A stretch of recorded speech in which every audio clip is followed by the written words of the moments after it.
बिस्मिल्लाहिर्रहमानिर्रहीम। अस्सलामुअलैकुम students, welcome back to chemistry lectures. आज हम 10th की केमिस्ट्री जिसका न्यू सिलेबस हम 2026 के अकॉर्डिंग डिस्कस कर रहे थे। तो आज हम इसका चैप्टर नंबर 14 का बहुत ही इम्पोर्टेंट टॉपिक डिस्कस करने जा रहे हैं, जिसे हम नाम देते हैं जी एप्लीकेशंस ऑफ सब्लिमेशन। आज के लेक्चर में हम देखेंगे कि सब्लिमेशन की क्या एप्लीकेशन होती है, सॉलिड एयर फ्रेशनर क्या होता है, सब्लिमेशन प्रिंटिंग किसे कहा जाता है, इनकी कुछ डेली लाइफ एग्जांपल्स हम देखेंगे, इनके एडवांटेजेस की भी बात करेंगे और इसका एक पूरा प्रोसीजर डायग्राम की मदद से भी देखा जाएगा। तो वीडियो को फुल वॉच कीजिएगा। हाँ जी, सबसे पहले हम बात करते हैं जी सब्लिमेशन की एप्लीकेशंस की। ठीक है, तो आज के लेक्चर में जो है हमारे पास हम इसकी दो एप्लीकेशंस की बात करेंगे, जिनमें से फर्स्ट हमारे पास है जी सॉलिड एयर फ्रेशनर। तो सबसे पहले हम इसके एप्लीकेशन की बात करते हैं कि सब्लिमेशन की। तो आपने अक्सर नोटिस किया होगा कि जो सॉलिड एयर फ्रेशनर हम यूज़ करते हैं वो डे बाय डे स्मॉलर होता जाता है। तो ये किधर गायब होता है? हाँ जी, क्योंकि इसमें हो रही होती है जी सब्लिमेशन। ठीक है, ये जो सॉलिड एयर फ्रेशनर है इसमें सब्लिमेशन होती है, जिसके नतीजे में ये डायरेक्टली गैस में चेंज हो जाता है। अब सॉलिड एयर फ्रेशनर क्या है? ये एक हमारे पास सेंटेड सा सॉलिड सब्सटेंस होता है, खुशबूदार सॉलिड मादा होता है, जिसको यूज़ किया जाता है एयर को फ्रेश और प्लेसेंट बनाने के लिए, खुशबूदार और ताज़ा बनाने के लिए हम इस्तेमाल करते हैं। इसे हम नाम देते हैं जी सॉलिड एयर फ्रेशनर का। तो सॉलिड एयर फ्रेशनर कैसे काम करते हैं कि इसमें जो सेंटेड सॉलिड होता है वो स्लोली चेंज हो जाता है जी डायरेक्टली गैस में, जिसको हम नाम देते हैं जी सब्लिमेशन प्रोसेस का। ये गैस के पार्टिकल्स जो हैं ये हवा में फैल जाते हैं और एक प्लेजेंट सी स्मेल वहाँ पर प्रोड्यूस करते हैं।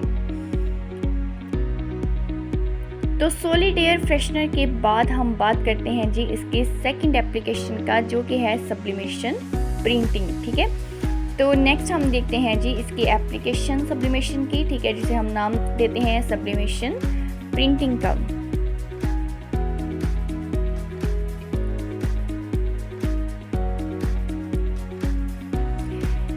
हाँ जी, इसमें सबसे पहले हम बात कर लेते हैं कि सब्लिमेशन प्रिंटिंग क्या होता है, इसकी डेफिनेशन क्या है। दरअसल ये एक डिजिटल प्रिंटिंग मेथड है, जिसमें हीट की मदद से हम ट्रांसफ़र करते हैं डाई को मटेरियल्स के ऊपर। ये मटेरियल्स हमारे पास कौन से हो सकते हैं? ये कोई भी पॉलिएस्टर फैब्रिक हो सकता है या कोई भी कोटेड प्रोडक्ट हो सकते हैं। ठीक है, यानी हरारत के ज़रिए रंग को कपड़े पर या दूसरी चीज़ों पर मुंतकिल किया जाता है। इसे नाम दिया जाता है जी सब्लिमेशन प्रिंटिंग का। अब जी सब्लिमेशन प्रिंटिंग को हम कहाँ यूज़ करते हैं? हाँ जी, ये बहुत ही इंटरेस्टिंग जो टी शर्ट्स की प्रिंटिंग होती है उनके लिए भी इस्तेमाल किया जाता है, मग्स की प्रिंटिंग के लिए इस्तेमाल किया जाता है, की चेन्स की प्रिंटिंग के लिए इस्तेमाल किया जाता है, कुशन्स, एयर फ्रेशनर्स और मोबाइल कवर्स की प्रिंटिंग के लिए भी इस्तेमाल किया जाता है। इसका वर्किंग प्रिंसिपल क्या होता है? सब्लिमेशन प्रिंटिंग का जो वर्किंग प्रिंसिपल है वो है कि सॉलिड डाई जो है वो डायरेक्टली चेंज हो जाएगी गैस में, कब? जब हम इसको हीट करेंगे। ठीक है, और नेक्स्ट जो है ये जिस मटेरियल के साथ आप करना चाहते हैं उस मटेरियल के साथ बाउंड हो जाएगी। ठीक है, इसकी रिक्वायरमेंट क्या होती है? इसके लिए एक तो हमें हाई टेम्परेचर की ज़रूरत होती है, इसके अलावा हमारे पास जो है इस प्रोसीजर के लिए हाई प्रेशर की भी ज़रूरत होती है। तो अगर आप चाहते हैं कि प्रॉपर सब्लिमेशन प्रिंटिंग हो तो उसके लिए आपको हाई टेम्परेचर और हाई प्रेशर देना पड़ेगा। अब जी सब्लिमेशन प्रिंटिंग के लिए बेस्ट मटेरियल कौन सा हो सकता है? ठीक है, तो जितना भी पॉलिएस्टर फैब्रिक है ये भी हमारे पास बेस्ट होता है। इसके अलावा जो पॉलीमर कोटेड मटेरियल्स होते हैं ये भी हमारे पास बेस्ट होते हैं जी सब्लिमेशन के लिए। अब ये जो प्रिंटिंग है इसको क्यों प्रेफर किया जाता है? क्योंकि ये होती है जी परमानेंट प्रिंटिंग, ये लॉन्ग लास्टिंग होती है, ये इजीली ना तो क्रैक करती है और ना ही पील ऑफ होती है। तो इस वजह से सब्लिमेशन प्रिंटिंग को प्रेफर किया जाता है। अब सब्लिमेशन प्रिंटिंग से जो कलर्स होते हैं वो बहुत ही ज़्यादा ब्राइट और अट्रैक्टिव होते हैं, ठीक है। तो ये एक बिल्कुल बहुत खूबसूरत रंग पैदा करती है और शौक रंग पैदा करती है, इस वजह से इस प्रिंटिंग को ज़्यादातर यूज़ किया जाता है।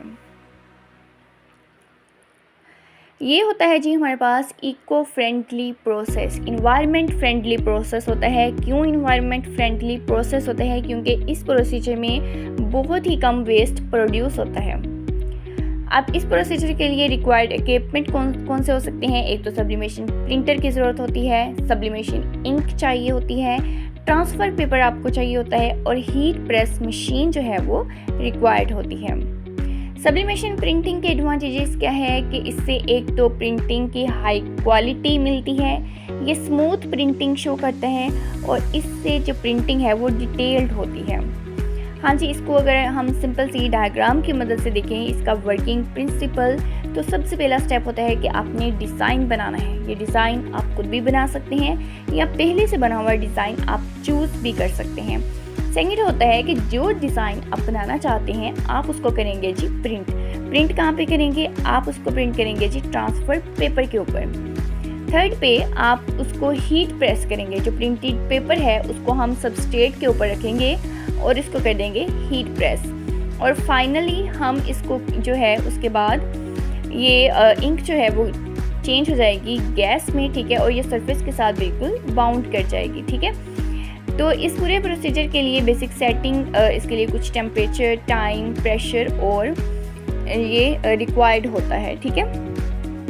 तो इसके लिए टेम्परेचर जो है वो चाहिए होता है 190 से 2000 तक, टाइम 45 to 60 सेकेंड होते हैं, प्रेशर मीडियम रखा जाता है, ठीक है। और सेटिंग जो है वो प्रोडक्ट के लिहाज से चेंज हो सकती है। अगर आपको वीडियो पसंद आए तो इसको लाइक करें, चैनल को सब्सक्राइब करना मत भूलें, ठीक है। और वीडियो को नेक्स्ट अपने फ्रेंड्स के साथ भी शेयर कर दें।